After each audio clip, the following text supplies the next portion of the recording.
Kebanyakan karismatik adalah kekristenan yang palsu. Terlalu banyak orang terlalu bodoh. Ya, dia pikir dia juga boleh ambil perpuluhan. Ya. Yang motivasi dari permulaan tidak benar. Bahasa lo yang tidak dimengerti berarti tidak bisa diuji. Semua yang tidak tahan uji pasti ada palsunya. Lalu setiap gereja harus mengakui kuasa partai komunis lebih besar dari Tuhan. Salam Bapak Ibu dan Saudara sekalian, dimanapun Anda berada dan dimanapun Anda bisa menyaksikan tayangan ini. Sahabat Kristus, kita bertemu dalam program Apa Kata Pak Gem bersama dengan saya Pendeta Ogi Raharjo. Ya, di depan kita sudah menyaksikan cuplikan pernyataan yang saya kutip dari sebuah program ngobrol-ngobrol atau perbincangan antara Pendeta Stephen Tong bersama dengan tokoh entrepreneur Indonesia terkenal, yaitu Bapak Profesor Renald Kasali. Ya, jadi di antara perbincangan itu ada satu bagian Bapak Pendeta Stephen Tong mengutip atau menyatakan bahwa gereja karismatik merupakan gereja yang bersifat kekristenan yang palsu. Di gereja beraliran karismatik merupakan kekristenan palsu. Dan kita akan membahas atau mengupas atau mendalami apakah benar gereja karismatik itu merupakan kekristenan yang palsu sebagaimana yang beliau sampaikan. Sebagai perkenalan atau latar belakang, sebagian dari usia hidup saya ini mengabdikan diri melayani Tuhan melalui persekutuan doa. Jadi ketika usia saya masih muda, 10-20 tahun yang lalu, Tuhan bawa saya untuk melayani anak-anak muda di beberapa persekutuan doa di kota Surabaya. Saya membina persekutuan doa beberapa sekolah, baik SMP maupun SMA. Dan oleh karena itu, saya memiliki wawasan yang luas dengan berbagai orang yang kami layani dari berbagai latar belakang gereja, baik Protestan, Injili, Karismatik, Pantekosta, Katolik, dan sebagainya. Karena kan ketika kita ada di persekutuan doa, semua latar belakang gereja kita tinggalkan. Kita bersama-sama membangun iman melalui Tuhan melalui persekutuan doa tersebut, khususnya persekutuan doa sekolah.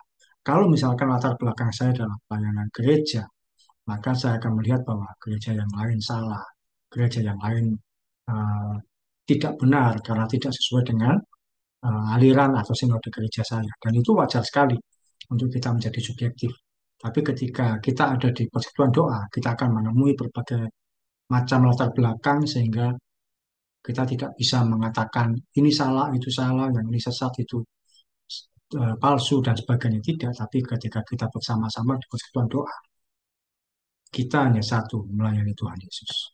Itu yang menjadi latar belakang saya, dan saya memberanikan diri menyebut bahwa saya adalah hamba Tuhan level ketiga di kota Surabaya. Sekedar diketahui, di kota Surabaya tahun 80-90-an mengalami kegerakan rohani yang luar biasa. Banyak persekutuan doa yang menjamur. Sebelum orang memiliki kesadaran bergereja, orang banyak datang ke persekutuan doa. Dan hamba Tuhan level 1 adalah orang-orang yang rintis berdirinya gereja. Ada banyak hamba Tuhan dari kota Surabaya ini yang Tuhan pakai luar biasa, dahsyat, meluas, bukan hanya level Surabaya, tapi juga level Indonesia, bahkan internasional. Kalau mengenal Bapak Pendeta Abraham Alex Tanusa Putra, pendiri gereja Betani, kemudian ada Bapak Niko Nyoto Raharjo, pelopor pujian dan penyembahan. Beliau mengawali dari kota Surabaya. Bapak Timotius Arifin yang melayani di Bali. Ada Bapak Stephen Tong juga yang pernah melayani dengan luar biasa di kota Surabaya. Bapak Pendeta Yusuf BS yang terkenal dengan pengajaran akhir zaman dari gereja Bukit Zaitun, GBZ. Beliau juga ada di Surabaya. Ada Bapak Pendeta almarhum Jeremia Rim, seorang tokoh pelopor kebangkitan rohani di Indonesia. Beliau ada di Surabaya juga ketika melayani saat itu dan mendirikan gereja Kristen Perjanjian Baru Masa Depan Cerah. Ada banyak lagi hamba-hamba Tuhan yang Tuhan pakai secara luar biasa dari kota Surabaya. Karena Surabaya tolak ukur kebangkitan rohani untuk tahun 80-90-an. Sehingga lahir beberapa hamba Tuhan yang Tuhan pakai luar biasa. Kemudian mereka melahirkan anak-anak rohani, dan saya adalah generasi ketiga dari eh, orang-orang yang memberi diri melayani Tuhan di kota ini. Oke, itu latar belakang supaya mengerti, memahami keberadaan saya untuk melayani atau menyampaikan tentang konten ini. Kemudian beberapa tahun belakangan Tuhan bawa saya untuk melayani di salah satu gereja. Di situ saya melihat atau saya mendapatkan gelar kependetaan saya di salah satu gereja beraliran karismatik, tapi tidak saya sebutkan namanya karena ya layanan saya tidak berkaitan dengan gereja itu. Untuk yang sekarang ini layanan media sosial yang Tuhan percayakan, uh, Mitzvah Ministry itu pelayanannya, menjangkau melalui media sosial. Oke, kita masuk dalam pembahasan. Di sini saya beri judul Gereja Karismatik Kristen Palsu, nah, dengan tanda tanya. Kalau tadi Bapak Pendeta Seventon itu menyampaikan dengan tanda seru, nah, kalau saya dengan tanda tanya. Gereja Karismatik Kristen Palsu. Oke, kita masuk. Tujuan konten ini tidak bermaksud menyerang beliau, Bapak Pendeta Stephenson, hamba Tuhan senior yang menyatakan bahwa gereja karismatik merupakan kekristenan palsu. Bagaimanapun, beliau merupakan seorang tokoh terhormat, hamba Tuhan senior, dan pribadi yang sangat disegani di kalangan kekristenan. Siapapun hamba Tuhan yang melayani di Indonesia ini pasti mengenal dan menghormati nama beliau. Namun demikian, izinkan saya untuk sekedar berpendapat yang, mohon maaf, sedikit beda dari yang beliau sampaikan. Jadi tidak bermaksud menyerang pribadi, tidak juga bermaksud menyerang sinode gereja beliau. Hanya sedikit berbeda dari yang beliau sampaikan. Oke, kita masuk berikutnya, pengertian palsu. Palsu menurut Kamus Besar Bahasa Indonesia, yaitu satu, tidak tulen, tidak sah. Nah, ini berkaitan tentang ijazah, surat keterangan, uang, dan sebagainya. Palsu memiliki pengertian juga tiruan tentang benda atau barang. Palsu memiliki pengertian gadungan tentang profesi. Kita sering mendengar ada berita polisi gadungan, wartawan gadungan, pendeta gadungan, yang tentu tujuannya untuk hal yang negatif. Kemudian palsu yaitu bersifat curang atau tidak jujur mengenai permainan. Dan juga palsu itu juga mengenai suara yang sumbang, suara yang tidak merdu atau fals. Oke, kita masuk dalam pembahasan mengenai gereja karismatik beraliran. Gereja karismatik merupakan Kristen palsu. Satu, pendapat saya adalah apakah yang berbeda dengan sinode atau aliran gereja Anda berarti palsu? Kita yang ada di luar suatu kelompok akan cenderung menganggap bahwa kelompok yang lain yang berbeda dengan kita itu salah, palsu, atau sesat. Ya, ini wajar sekali ya. Jika kita ada di satu gereja, kita akan menganggap gereja yang lain yang tidak sama dengan tata ibadah kita itu adalah salah, palsu, atau sesat. Sebagai contoh, orang suku Jawa akan menganggap suku Batak itu aneh dengan segala ritual yang ada, mungkin tari-tariannya, ucapannya, atau tradisi-tradisi yang ada. Demikian juga suku Batak akan menganggap suku Jawa itu tidak cekatan, tidak terampil, lembek, jalannya terlalu pelan, omongannya terlalu halus. Apakah berarti bahwa suku Jawa itu palsu? Apakah berarti suku Batak itu palsu atau salah? Tentu tidak demikian. Namun kalau kita melihat dari perspektif Indonesia yang beragam, maka kita tidak lagi melihat perbedaannya, namun sebagai kesatuan bangsa Indonesia. Bahwa suku Batak yang demikian itu adalah bagian Indonesia. Suku Jawa yang seperti itu juga bagian dari Indonesia. Suku Sunda yang memiliki ciri khas sendiri itu juga bagian dari Indonesia. Meskipun semua kita berbeda, tidak ada satu pihak pun yang boleh menganggap bahwa satu suku itu salah, palsu, atau sesat selama mereka masih jadi bagian dari bangsa kita Indonesia. Kita cenderung melihat tata ibadah atau ciri khas yang berbeda dari sinode atau aliran gereja kita sebagai sesuatu yang palsu, yang sesat, dan yang salah. Padahal Tuhan Yesus mengajarkan Selama seseorang tidak melawan, dia ada di pihak kita. Lukas 9 ayat 49 sampai 50 menuliskan, Yohanes berkata, Guru, kami lihat seorang mengusir setan demi namamu. Lalu kami cegah orang itu, karena ia bukan pengikut kita. Yesus berkata kepadanya, jangan kamu cegah, sebab barang siapa tidak melawan kamu, ia ada di pihak kamu.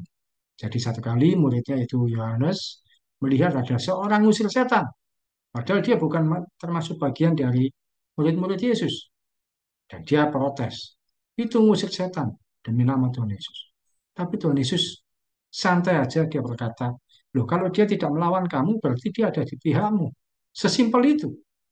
Dalam arti kata kalau dibuat kalimat yang lain yang lebih waras. Yesus berkata, loh kamu ngusir setan dengan nama Yesus. Yang sana juga dengan nama Yesus. Ngapain kamu harus bertentangan? Sini Yesus, sana nih Yesus. Kan sama saja. Berarti sebenarnya dia pun juga saudaramu. Dia pun juga satu pihak dengan kamu. Oke, itu yang menjadi pemahaman kita. Coba kita melihat satu persatu ciri khas yang ada dari masing-masing gereja. Contohnya gereja karismatik ketika beribadah. Hanya karena gereja-gereja karismatik beribadah dengan cara mengangkat tangan, bertepuk tangan, melompat, menangis, dan bahkan tertawa atau berbahasa roh, maka dianggap sebagai Kristen palsu karena tidak sesuai dengan Alkitab. Apakah demikian? Hanya karena kita berkata, oh itu tidak sesuai Alkitab.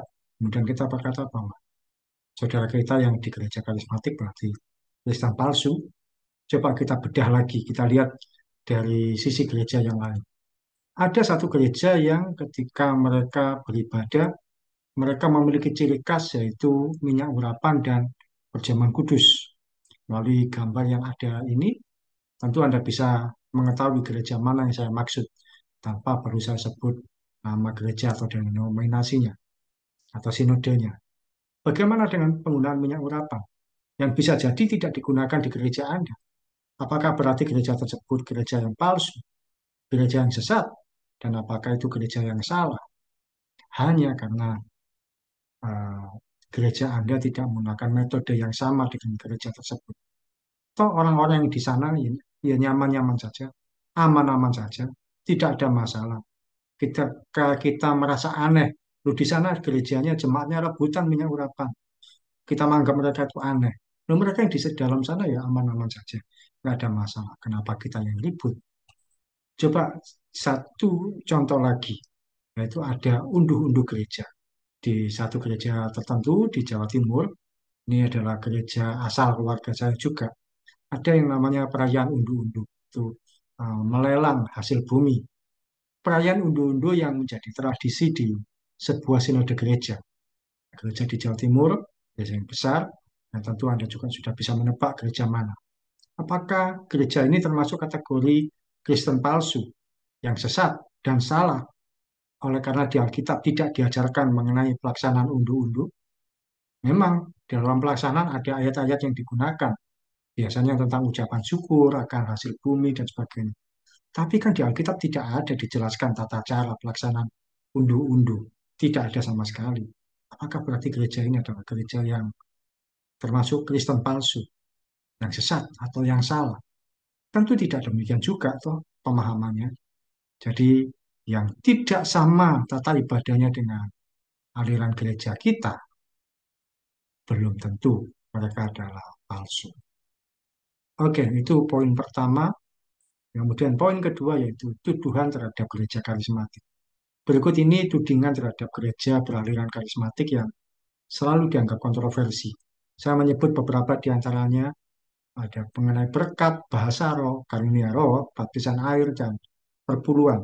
Tapi saya tidak cukup waktu untuk membahas berbagai hal itu. Nanti satu kali kita akan buat pembahasan per topik. Saya akan membahas tiga di antaranya. Yaitu yang pertama, pandangan tentang berkat. Sebenarnya di gereja karismatik tidak ada pengajaran berkat datang dengan sendirinya. Tidak demikian. Berkat merupakan sebab akibat. Oleh karena kita menabur, kita memberi dan berkorban, maka hidup kita diberkati. Ketika kita menabur untuk pelayanan pekerjaan Tuhan, kita memberi untuk sesama, dan kita berkorban untuk Tuhan melalui materi yang ada pada kita, maka hidup kita diberkati. Sesimpel itu. Bukan berarti datang minta Tuhan memberi uang, memberi materi. Itu yang menjadi tujuan utama ibadahnya. Tidak demikian. Tapi selalu diajarkan dalam gereja karismatik bahwa berkat adalah sebab akibat. Saya sendiri termasuk yang mengikuti gereja karismatik sejak tahun 95.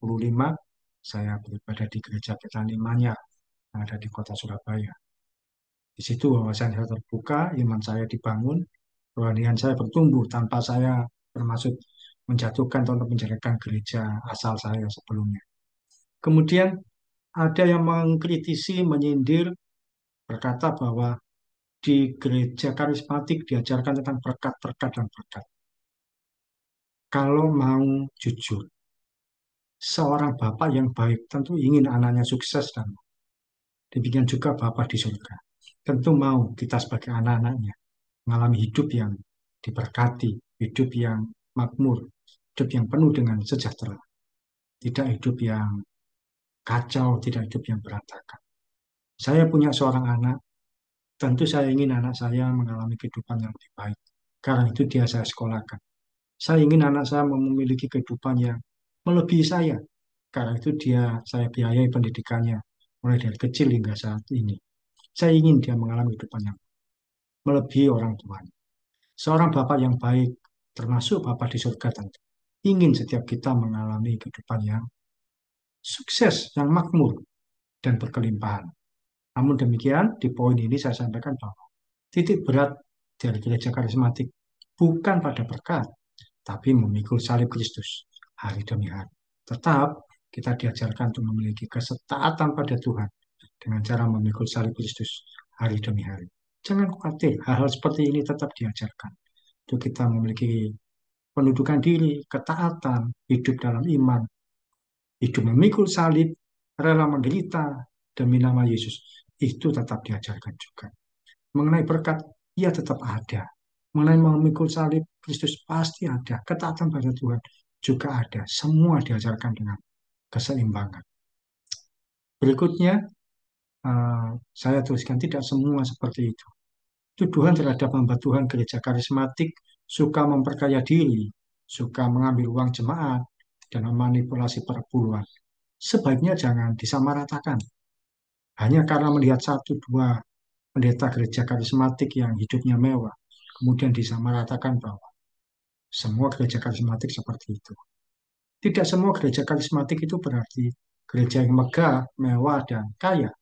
Ada banyak di pelosok kampung dan desa, bahkan kota besar. Gereja beraliran karismatik yang jemaatnya sedikit, gerejanya kecil, dan pendetanya hidup dalam kesulitan ekonomi. Memikirkan hidup diri dan keluarganya sendiri saja tidak mudah. Yang tidak banyak diketahui, gereja karismatik dibiayai sendiri oleh gembalanya, bukan dari sinode. Kalaupun akhirnya berkembang, akhirnya bisa membayar pegawai atau full timer. Jadi tidak heran kalau gereja karismatik itu pendetanya di hari selain minggu mereka bekerja sebagai dokter dan sebagai guru, ada yang sebagai pengusaha, hanya supaya membiayai operasional gerejanya tetap berjalan dengan baik. Karena gereja karismatik itu tanggung jawab dari masing-masing pendetanya. Tidak dibiayai oleh sinode secara terpusat, tidak. Sinode itu hanya menaungi secara lembaga, tapi secara operasional gereja-gereja karismatik menghidupi diri sendiri, termasuk pendetanya juga. Tidak seperti, mohon maaf, gereja-gereja Protestan ada yang menerapkan sistem gaji bagi pendetanya, tapi yang masa sistem gaji yang terpusat dari sinode, tapi gereja karismatik menghidupi diri sendiri. Kalau ada gereja yang akhirnya berkembang, dia bisa hidup secara berlebihan, operasionalnya berlebihan, dan bisa membayar pegawai full timer, orang-orang yang bekerja dengan dia, termasuk pendetanya sendiri. Ya, puji Tuhan, berarti gereja itu berkembang. Tapi ada juga gereja-gereja yang harus berjuang untuk operasional dan juga untuk kehidupan gembala. Itu yang menjadi pandangan bahwa jangan menyamaratakan bahwa gereja karismatik sama saja. Tidak seperti itu. Dan belum tentu juga pandangan kita, oh pendeta karismatik itu suka memperkaya diri. Belum tentu juga. Kita yang di luar kan tidak tahu apa yang di dalam. Oke, ada juga pandangan tentang bahasa roh. Nah, ini yang juga seringkali dituduhkan pada gereja karismatik. Yang tadi berkat, kemudian tentang bahasa roh. Saya menjelaskan singkat, ada dua jenis bahasa roh, yaitu yang disebut glosolalia. Glosolalia itu bahasa lidah. Bahasa yang tidak kita mengerti artinya. Kita mengucapkan ketika berdoa, keluar kata-kata yang kita tidak tahu artinya apa. Dan banyak orang yang mempermasalahkan ini, bahwa sebaiknya berdoa itu yang ngerti isinya, ngerti artinya. Tapi belum tentu. Bahasa roh itu seperti bahasa bayi. Bayi itu kita tidak tahu apa artinya. Tiba-tiba dia menangis. Kenapa kok kita bisa tahu bahwa oh ini sedang dia butuh makan. Dia nangis lagi, oh ternyata butuh minum. Dia nangis lagi, oh ternyata risih, pokoknya basah. Kenapa kita bisa tahu? Itu ada hubungan batin dari bayi dengan kita sebagai orang tua. Demikian juga dengan Bapa di surga. Kita berbahasa roh, yang Roh Kudus mendengar, mengerti apa yang kita ucapkan.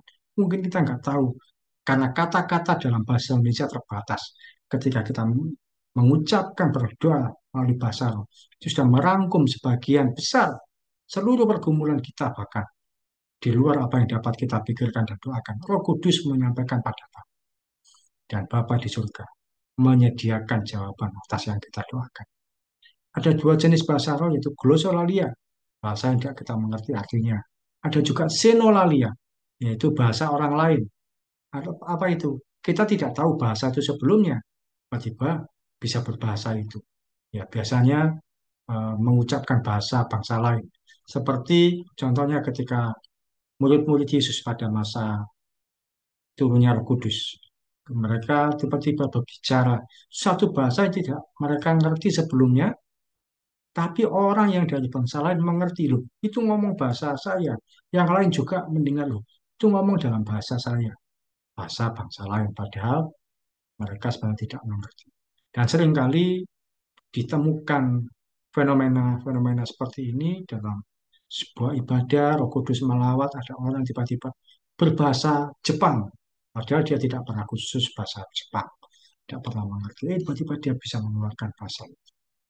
Ya, ada banyak kesaksian juga seorang masuk ke negara lain menghadapi tantangan, hambatan, tiba-tiba dia berbahasa roh. Yang mendengar kemudian, loh, kok ini mengucapkan bahasa saya? Akhirnya dia diizinkan untuk masuk ke negara tersebut. Ya demikian yang seringkali terjadi. Tapi satu kali kita akan membahas lebih luas tentang bahasa roh ini. Di sini secara singkat saya sampaikan, bahasa roh merupakan tanda awal seorang yang dipenuhi oleh Roh Kudus. Seorang yang dipenuhi oleh Roh Kudus, tanda awalnya adalah bahasa roh. Bahasa roh tidak diajarkan oleh siapapun, jangan ada salah pengertian. Namun kita bisa memintanya pada Roh Kudus. Bahasa roh membantu kita berdoa secara rahasia. Seperti yang saya sampaikan tadi di depan. Roma 8 ayat 26 berkata bahwa Roh Kudus mendengar keluhan-keluhan kita yang tidak terucapkan. Ada kalanya kita tidak perlu mengerti artinya, tapi Roh Kudus yang mengartikan pada Bapa di surga, sesuai dengan pergumulan kita. Bisa jadi kita mempunyai pergumulan A, B, C, D, E, F, G, H, I, J. Banyak sekali. Ada 10 sampai 12 pergumulan. Kalau diucapkan satu persatu tentu akan terbatas, tentu akan lupa. Tapi ketika bahasa roh, berdoa dalam bahasa roh itu sudah memproteksi semua, sudah mengcover semua yang kita pergumulkan. Dan tiba-tiba saja ada jalan keluar, tiba-tiba saja ada damai sejahtera, tiba-tiba saja ada kekuatan yang kita hadapi untuk menghadapi atau mengalami pergumulan yang sedang kita temui.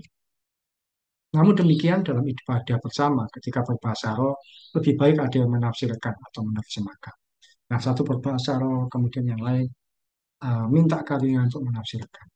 Bahasa roh yang ditafsirkan atau diterjemahkan pada akhirnya menjadi kata-kata nubuatan.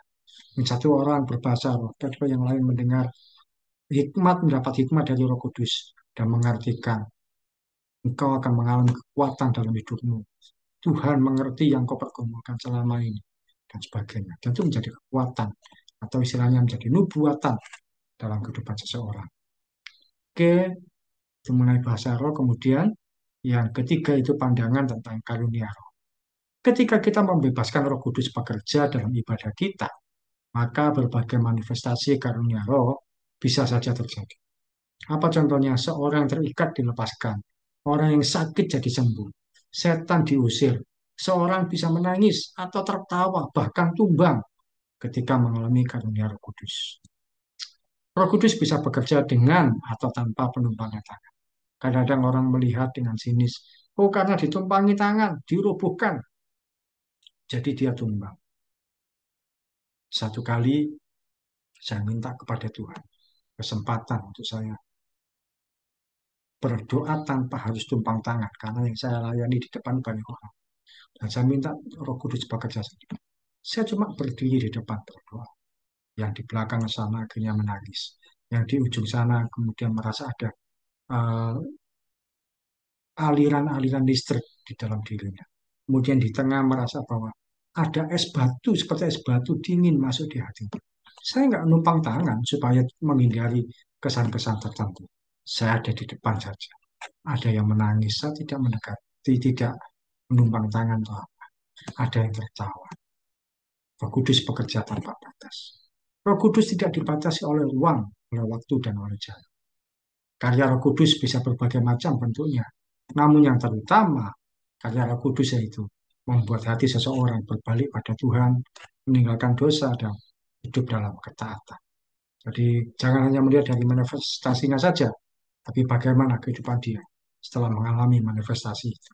Manifestasi apakah penting? Bagi saya tetap penting, tapi bukan segala-galanya. Yang terutama adalah bagaimana hidup seseorang berbalik pada Tuhan, meninggalkan dosa, dan hidup dalam ketaatan. Poin pertama yaitu bahwa tidak selalu yang berbeda dengan ibadah kita berarti salah. Yang kedua yaitu mengenai pandangan tujuan terhadap gereja karismatik dengan berkat bahasa roh dan karunia. Kita akan melihat berikutnya poin ketiga yaitu siapa Kristen palsu sebenarnya. Kristen palsu tidak dilihat dari perbedaan tata ibadah. Kristen yang palsu, salah, dan sesat sebenarnya dilihat dari karakter yang buruk dan perbuatan yang tidak bermoral. Seorang hamba Tuhan yang selingkuh, yang melakukan kekerasan dalam rumah tangga, yang menipu orang lain, dan yang berbuat kriminal. Itulah yang sebenarnya kita sebut sebagai Kristen yang palsu, Kristen yang sesat, Kristen yang salah. Bukan hanya pada satu aliran gereja tertentu saja. Orang-orang yang berbuat tidak bermoral itu. Tidak berarti bahwa hanya yang gereja karismatik itu tidak bermoral. Tidak. Kita bisa menemui hamba Tuhan selingkuh, KDRT, menipu orang lain, atau anak Tuhan berbuat kriminal. Itu di semua sinode gereja. Hal tersebut bisa terjadi. Tidak cukup waktu untuk menyebutkan, memberi contoh, tapi ada banyak, dan itu tidak hanya pada satu sinode. Jadi kalau mau ditanya siapa Kristen palsu, itu bukan yang berbeda tata ibadahnya, tapi yang melakukan perbuatan-perbuatan tidak benar. Yang berbeda tata ibadahnya, liturginya dengan gerejamu, itu bukan berarti Kristen palsu, tapi yang palsu adalah yang melakukan tindakan-tindakan di luar kebenaran. Itu yang bisa saya sampaikan. Eh, Kesimpulannya bahwa kita ini sebagai sesama tubuh Kristus, semestinya bisa saling membangun, mendukung, dan melengkapi. Ada yang jadi telinga, berfungsilah dengan baik. Ada yang jadi mata, berfungsilah dengan benar. Ada yang jadi hidung, berfungsilah dengan maksimal. Ada yang jadi tangan, ada yang jadi kaki. Semua saling membutuhkan satu sama lain. Sebaiknya jangan satu pihak mengunggulkan diri melebihi yang lain. Yang penting sama-sama kita mengakui Alkitab sebagai firman Tuhan. Mengakui Yesus sebagai Tuhan dan Juru Selamat. Kita disatukan oleh itu. Anggap saja perbedaan tata ibadah dan kebiasaan sebagai ciri khas yang indah bagi masing-masing tubuh Kristus. Ini sudah 2024. Bangun, jangan lagi mempermasalahkan hal-hal yang tidak perlu hanya karena tidak sama dengan tata cara ibadahmu. kita boleh tegas hanya terhadap dosa dan kuasa kegelapan. Jangan menggunakan alasan tegas untuk membuka aib saudaramu yang lain. Sekali lagi, kita boleh tegas hanya terhadap dosa dan kuasa kegelapan. Dan jangan menggunakan alasan tegas untuk membuka aib saudaramu. Yang berbeda tata ibadahnya itu tidak palsu. Bagaimana, apakah gereja karismatik merupakan Kristen palsu? Saya berkata, tidak. Jangan menilai hanya karena berbeda tata ibadah, berbeda pandangan, beda sinode. Karena kalau demikian, kita akan menganggap diri kita sendiri unggul ibadah yang lain. Tapi kita adalah satu tubuh di dalam Kristus. Kita percaya dan mengaku Yesus adalah Tuhan dan Juru Selamat. Maka semua kita adalah Kristen yang menuju pada kesejatian.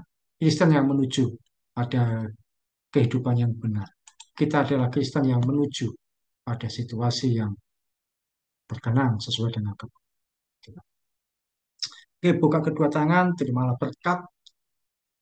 Abraham yang adalah berkat kekayaan, berkat Isa yang adalah berkat mujizat, dan berkat Yakub yang adalah berkat perubahan karakter.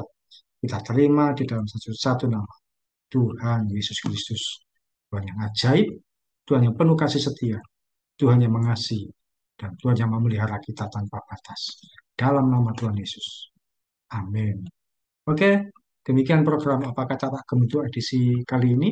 Salam dari saya, Pendeta Oki Raharjo dari Mitzvah Ministry. Tetap setia sampai garis akhir. Tuhan Yesus memberkati.